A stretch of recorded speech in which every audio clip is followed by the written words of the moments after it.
তো আসসালামু আলাইকুম ভিউয়ার্স, আপনারা যারা অনেকে ঘোড়ার মাংসর ভিডিও দেখেছেন এবং জানেন যে ঘোড়ার মাংস গাজীপুরে অনেক চলছে। তো ঘোড়ার মাংসটা হচ্ছে এই যে এখানে জব করে। এই মাংস কত করে রে ছোট ভাই? 300। আগে না ছিল 250, ইউটিউবে দেখলাম। জি, এখন 300। 300 করে। হ্যাঁ, জি। এই যে এখানে জব করে, আবার এখানে ঘোড়া বেঁধে রাখে। এই যে ঘোড়ার রক্ত, তাজা তাজা রক্ত দেখা যাচ্ছে ঘোড়ার। হ্যাঁ, তো এখানেই আসলে ঘোড়ার মাংসটা বিক্রি করে। এই যে এখনো ঘোড়ার তাজা রক্ত এখানে আছে, মাছি মুছি রক্ত মুক্ত খাইতেছে, বিশাল অবস্থা।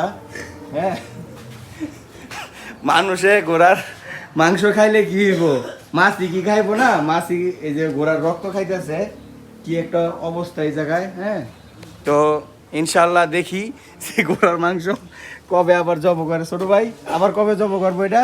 কবে? শুক্রবার, শনিবার। শুক্রবার আর শনিবার। জি, কেমন অর্ডার আছে কেমন? ভালোই। কালকে কালকে যাবো দিত না, সামনে শুক্রবারে। মানে সিরিয়াল ধরে মনে হয় নাই? হ্যাঁ, অনেক মানুষ। হ্যাঁ। বুঝলে, এই ঘোড়ার কত রক্ত দেখা যাইতেছে এই জায়গায়। এই যে ঘোড়া এসে এই যে খাইটার মধ্যে এই যে ঘোড়ার মাংসটি কোবায় কোবায় কাটে, এই যে খাইটাটা দিয়া।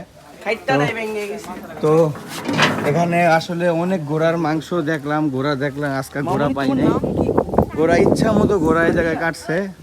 তো হুজুর দেখলেন তো না ঘোড়ার কোন জায়গায় কাটে, কি অবস্থা না?